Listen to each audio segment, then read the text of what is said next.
Guys, so I was going through my books and I decided to do a video of my favorite reads of 2010 because I completed the 50 book challenge and I just thought it would be kind of fun to go through the books and reminisce a little bit. So here we go. There's a lot of books and I want to try to keep this under 10 minutes. So the first one is Some Girls Are by Courtney Summers, and these are in no particular order. But it's about a girl named Regina who used to be a really popular girl, and she falls from grace. And it's just about everything that happens to her. And oh, this book is so infuriating and awesome at the same time. But definitely read it. Living Dead Girl. This is about a girl named Alice who gets kidnapped by a guy named Ray. And it's very disturbing. And if you're probably under about 16 to 18 years old, I don't recommend you read it. It's very graphic and it's very sad. And it's really easy reading, but I had similar things happen to me, and it was rough. So I definitely recommend it if you're older than 16 or so, but it's still really good.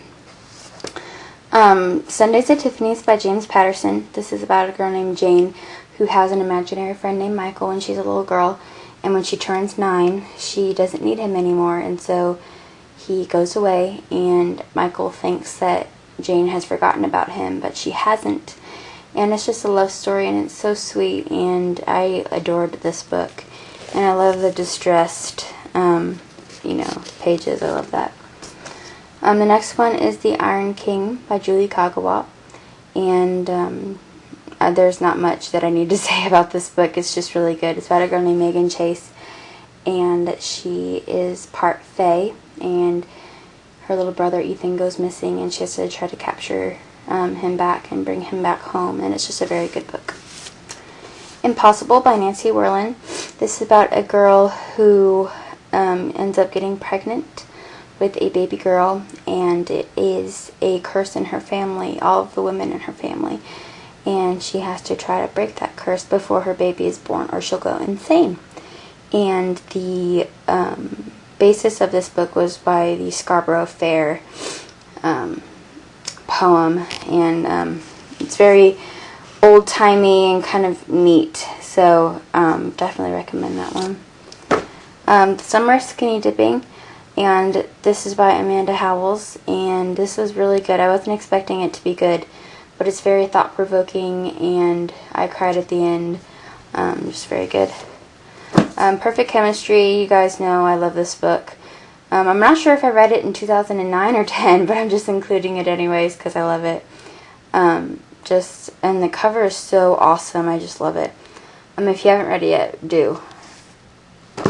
Dreaming Anastasia, and I actually wasn't sure that I would like this book, but I ended up liking it. It's about a girl named Anna who has dreams about Anastasia, the Roman princess.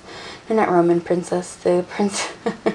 Whoops! It's getting late, guys. It is 12:05 in the morning, and I've been up since 5, so it's just been a long day. So anyways, yeah, very good. It goes between Anna and Ethan's point of view, and Ethan is that guy right there. Right there.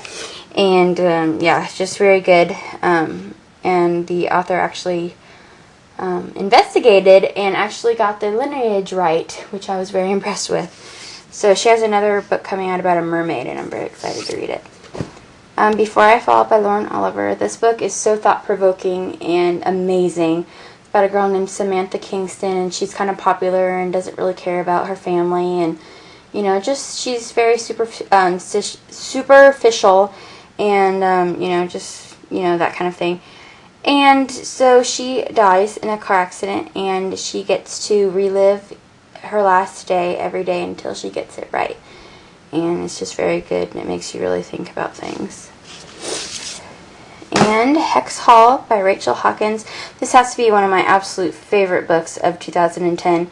It's about a girl whose name is Sophie, and she doesn't know that she is a witch. And no, she does know she's a witch, sorry. And she goes to her high school prom, and her heart is in the right place, but she kind of messes things up, and so she goes to a reform school for witches and vampires and werewolves and fairies and pixies and all that kind of thing. And it's just really funny and really great and just a good story, and I adored it. I wouldn't mind actually reading it again. So it's very good, and I highly recommend it. And the second one is coming out soon, so I am thrilled. I cannot wait. Okay, and then we have the Pretty Little Liars series. Not so much Unbelievable, but I liked Pretty Little Liars, Flawless, and Perfect a lot. After these four, the series for me went downhill, and I still wanted to include them because I did like them. But those are the girls right there. Ooh, I can focus. I'm so excited. And yeah, just very good. If you guys have been following me for a while on both my blog and my YouTube videos, you would know that I read each one of these in like a day because I was so obsessed. But very good series after that. Now we have Hush Hush by Becca Fitzpatrick. It's about a girl named Nora and a guy named Patch who is a fallen angel, and they fall in love, and he's very mysterious and very unique, and it's actually kind of spooky in some parts, and I really love. I plan on getting Crescendo soon, I promise, guys, so really love that. And it's actually kind of reminiscent of Twilight, but I like this one much better. The Summer I Turned Pretty by Jenny Han. This was a beautiful book. I wasn't sure I was going to like it, but I cried at the end. It's just about a girl named Belly and her two friends that she's grown up with, and they get a summer house, and it's just about her growing up and coming of age and just, figuring things out, and it's just awesome. If I Stay by Gail Forman. This is about a girl who dies in a car accident with her family, and her family goes to heaven, and she is in a coma, and she has to decide whether to stay with her friends and boyfriend or to go with her family. And it's very sad and thought-provoking, and it's a beautiful book. Yeah, I loved it. The Prophecy of the Sisters, very good, about twins who have to fight a prophecy, obviously. And, yeah, just really good. I enjoyed it. The ending kind of bleh for me, but I still liked it. Stargazer by Claudia Gray, really good. I picked this one over Hourglass because I am Team Balthazar, and I'm not really a fan of Lucas that much, and I just think that Bianca and Balthazar are adorable together, and I am such a fan of him, and he's my absolute favorite character besides Vin, and I love it. Need by Carrie Jones and Captivate by Carrie Jones. This is about pixies, and if you haven't read these, guys, oh my gosh, please do. They're so good, and the end of Captivate totally floored me. So, yeah, I can't wait for Entice to come out.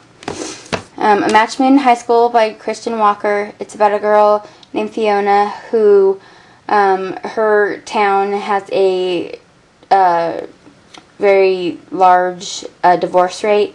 And so her high school implements a Trying the Knot where the kids have to be coupled up and try to be married, like the financial and everything. And it's just very good and different. You don't expect at the end. I didn't anyways. So it was good. Graceling by Krishnan Kishore. Obviously a really good book. I'm sure I don't have to go much into it because everybody's read it. But it's really good. I cannot wait for Bitter Blue to come out because Bitter Blue was my favorite character in this book. So I'm really excited to read that. Two more, guys. Sisters Red by Jackson Pierce. I love anything Jackson writes. She is amazing. As You Wish is one of my favorite books ever. Really, really good. It's a kind of retelling of the Little Red Riding Hood. Very good.